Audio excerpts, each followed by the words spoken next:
Do you know that feeling when you walk into a room full of people and everyone else is already drunk, but you're completely sober?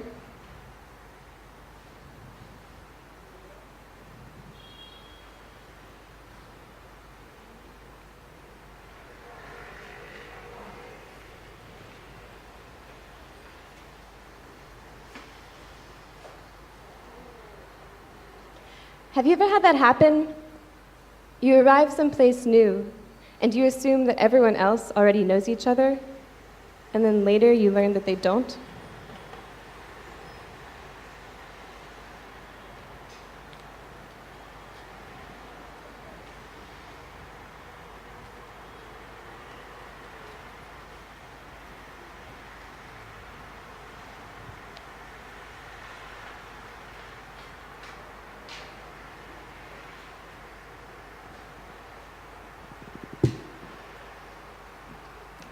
I arrive a little late to this gathering at a friend's place. It's a small party, and I only know the host. When I get there, everyone's spread out between the kitchen and the living room, and I stand off to the side for a little while, sizing things up.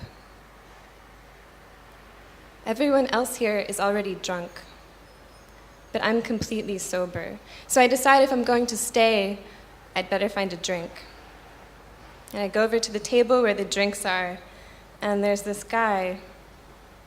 I think maybe I've seen him somewhere before. I approach him with an empty glass, and he immediately starts talking to me about the Ukrainian military. He's already pretty worked up. He's rattled. He's talking quickly in a thick accent, pouring me shots of Jägermeister. And I've taken 3 shots before I really understand what he's saying. I haven't been reading the news, so it's hard to follow him. But he says that it's likely he'll be forced to join the army. It's crazy. He says it's crazy. How can he avoid it? How can he stay out of the country? His research grant in Vienna will end in June.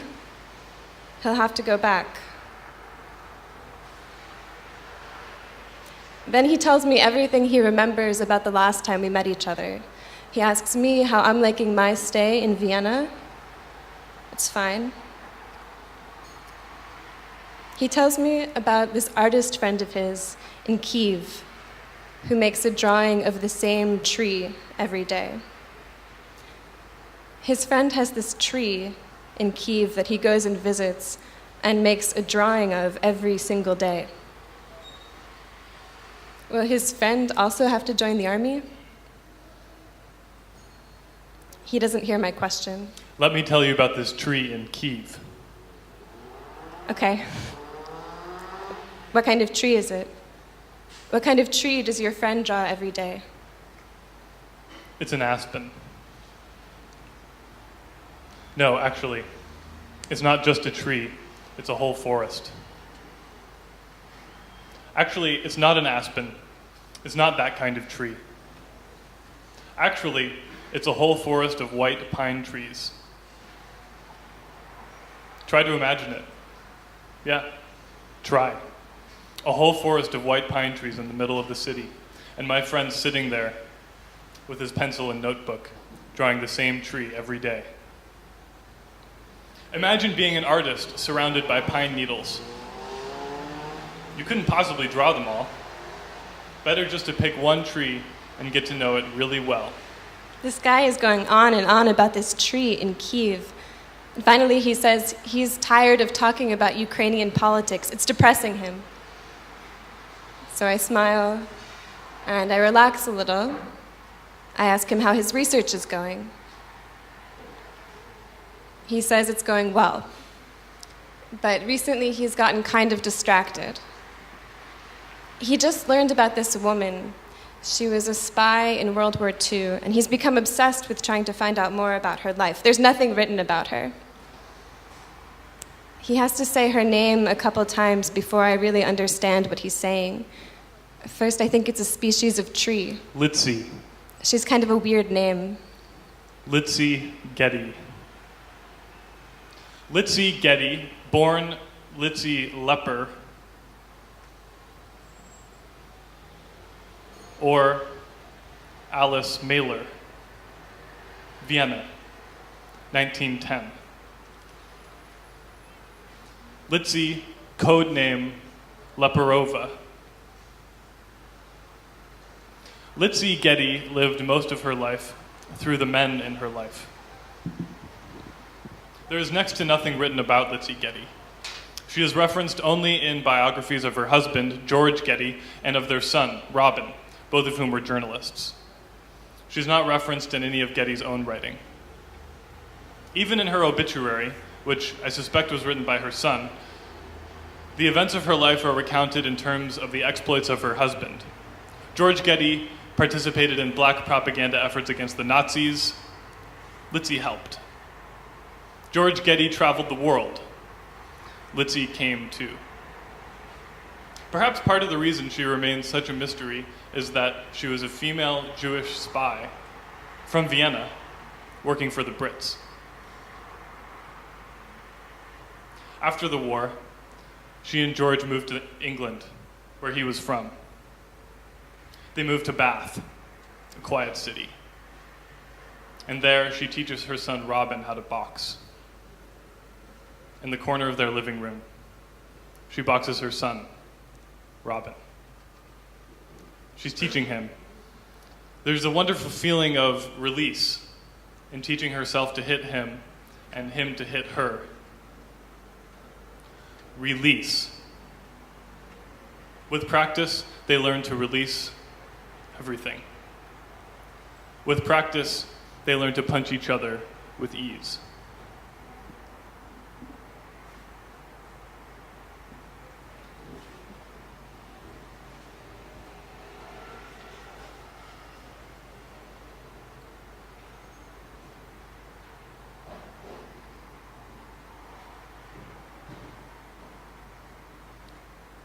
I teach Robin to box so that he'll be able to think on his feet. I've boxed for years, but I've always approached it as more of a dance than a fight. I've always been more attentive to my feet than to my fists. Sure, throwing punches is part of that dance, but there's always been a little something that keeps me from giving it my full power. I can't bring myself to hit another person, not hard enough to really hurt them. But when it's my son, something happens. He's closer to me. Part of me feels that he is me, and there's nothing holding me back. When I throw at him, there's no tug, no brakes. My arms run smooth and my fists speed towards him, uninhibited. The freedom of punching your child, of knowing you absolutely can hurt them, there's nothing like it. I start to crave the release. I fantasize about our contact.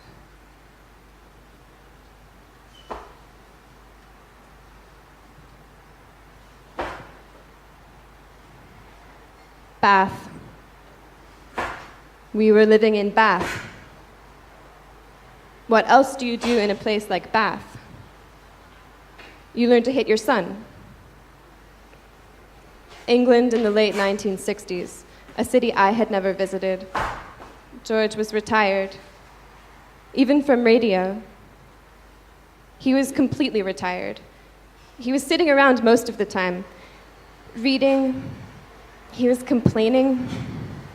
He was bored. He missed working for the newspapers. He missed traveling. He missed being in hiding, our adventures and exploits. And in the evenings, he would start to reminisce about 1941, 1942. We'd been out of Vienna, thank God, for a few years already. In 1942, we were working for the Special Operations Executive in Cairo, training and running agents in the Balkans, later in Palestine and Turkey. Istanbul, 1942. We organized drops of anti-German leaflets from the tops of buildings into the streets below. Lepperova, he would say. Do you remember how those streets looked as we dropped the leaflets? He would be sitting at home in Bath with his feet up on the kitchen table after I got home from teaching German to the girls of Bath High School, my head full of their teenage problems. George would lean back even further in his chair. Lepperova, do you remember how those pieces of paper looked fluttering from the tops of buildings into the streets below? Lepperova, it was like a parade.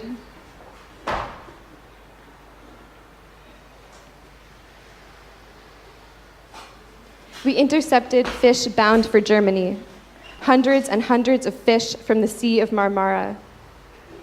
We intercepted these fish, and with steady hands, we slit open their bellies.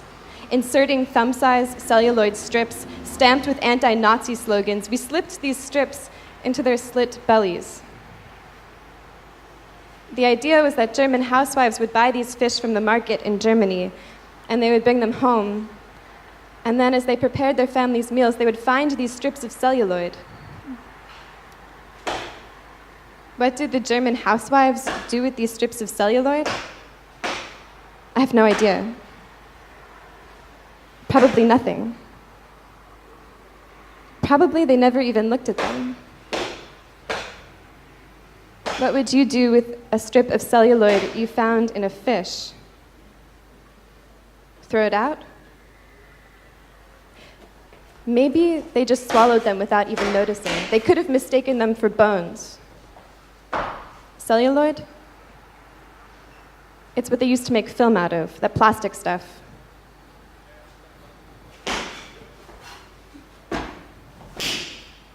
So there we are by the sea. We're intercepting these fish, and it's gruesome. There's slimy intestines all over the sand, a gallbladder on my bare toe. The guts keep piling up and up. We are surrounded by piles of fish guts on the sand. And of course, the Turks were well aware of what we were doing. This one time I'm in a taxi driving back from somewhere, and I lean forward to tell the taxi driver our address, and he turns back around and says, "Oh, you mean the secret house?"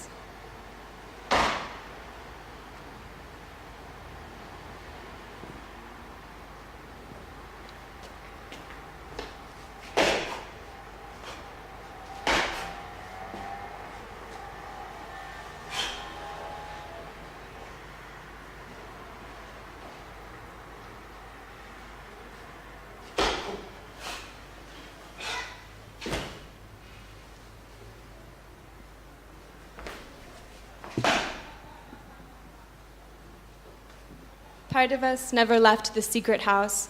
Part of us is still sitting there with our hands dirty, rummaging through piles of fish guts and propaganda at the kitchen table.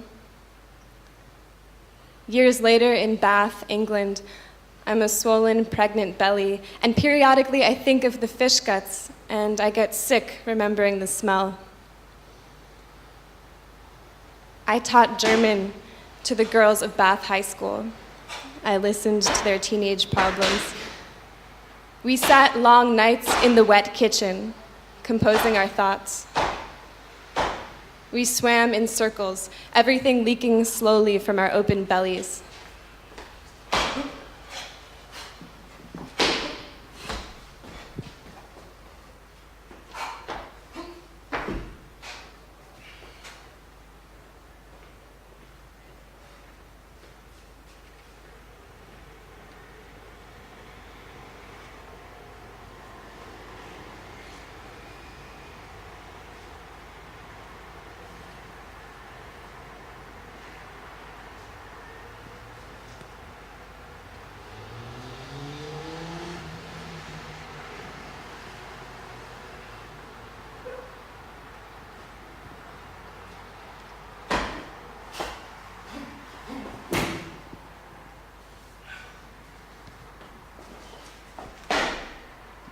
On another occasion, as we drove along the Bosphorus Strait, a Nazi roadblock came into view. We were carrying a cargo of small wooden slats, these strips of wood marked with Churchill's V for victory sign. And stopping the car, George turns to me and says, "Litzi, put on your swimsuit. You're going for a swim." We managed to stuff all of these wooden slats into my bathing suit. Were we trying to convince the Turks we'd won the war? No. I don't know, Robin. I don't really know what we thought these wooden slats would accomplish against the German Reich. That was your father's area. I just remember how these pieces of wood felt, pressing against my skin. Pulling my bathing robe around my bulk, I ran down the beach to the water. Do you know what that felt like? To run down the beach with all of this extra weight, the slats bulging under my bathing robe. There I was, this running bulk, a million splinters sticking into my side. I felt like a big water bird entering the icy sea, like a pelican. You know pelicans? It was like I was carrying these political messages in my pouch, but I plunged in. I dove right into the icy water, releasing the wooden slats from my swimsuit. They all floated up around me like a broken raft. I stay there for a minute in the freezing water, watching all of these scraps of wood bobbing in the waves, and I'm balancing on my toes. The sand is soft beneath them. I start to feel very light. And then I run. Free of the wooden slats, I run more gracefully back to the car, grabbing my bathing robe on the way up the sand, and I jump into the passenger seat, hugging my shoulders through my robe. My hair is wet and dripping. George steps on the gas, and we take off down the dirt country road. Of course, 5-10 minutes later, we get stopped. George's face, as he pulls the car up to the roadblock, his little screwed up eyes and his rumpled hair sticking up at his forehead. Robin, your father was a pit bull. I never forgave him for that night in jail. Istanbul, 1942. Your father told you all our stories. He told you about Cairo and Palestine and about the fish and the Bosphorus. So you didn't need me to remind you how we'd left my mother in Vienna, that she was rounded up later by the police for Auschwitz, which she did not survive. I raised you in the secret house, in the corner of the living room. After you'd left Bath for university, all I could think was how I missed your cowering eyes, your look of fear and admiration, to have such a strong little mother who taught you to think on your feet.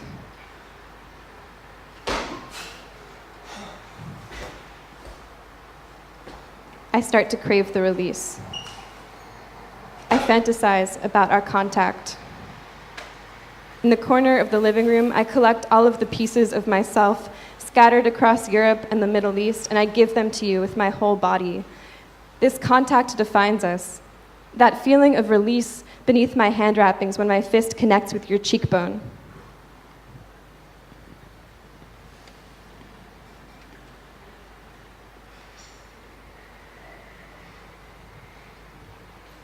Today, in the corner of the living room, I'm riding a second wind. I rush at him suddenly and deliver a strong left hook into his left shoulder. 2 quick body shots. I aim a jab at his chin, but he covers his face. And another. He pushes my fist away and aims one back, which I dodge easily and come at him again. My hip spins tight as I punch, my movements fluid and controlled. I'm narrowing in, forcing him into the wall. I corner him with his back to me, landing blows all over his shoulders and his back. He's bigger than I am. But now, forced into the corner, he's so much smaller. Backing off for a moment, I give him space to uncover, and he turns around slowly, looking down at me with confused eyes, and without hesitating, I lunge hard with a cross, connecting with his cheekbone. I feel it give way beneath my hand wrappings. I lunge at you. I lunge with a hard punch. Without hesitating, my hip spins tight as I connect with your cheekbone and feel it give way beneath my hand wrappings. You look down at me with confused eyes, your strong little mother who taught you to think on your feet.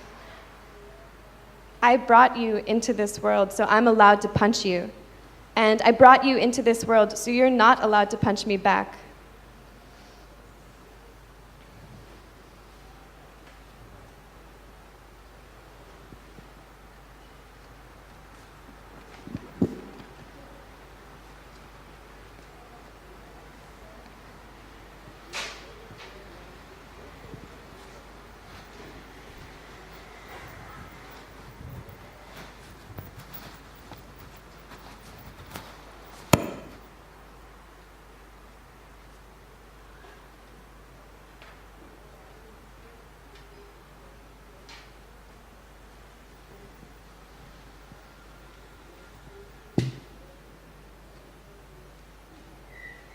I'm sitting at the airport in Moscow, waiting for my connecting flight. I'm sitting at this bar drinking green tea, and I'm eavesdropping. I notice the Ukrainian theorist out of the corner of my eye. He's looking at his watch. He's carrying a laptop bag, walking past a wall of Putin paraphernalia and duty-free sunglasses. Has his research grant ended early for some reason? Is he on his way to Kyiv? To the army? He sees me watching him, and as he approaches, I wonder if he even remembers our last conversation.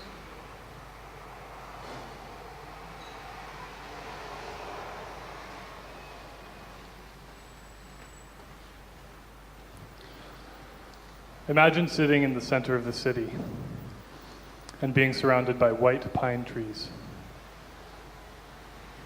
It smells amazing. The next time we meet, I'll take you there.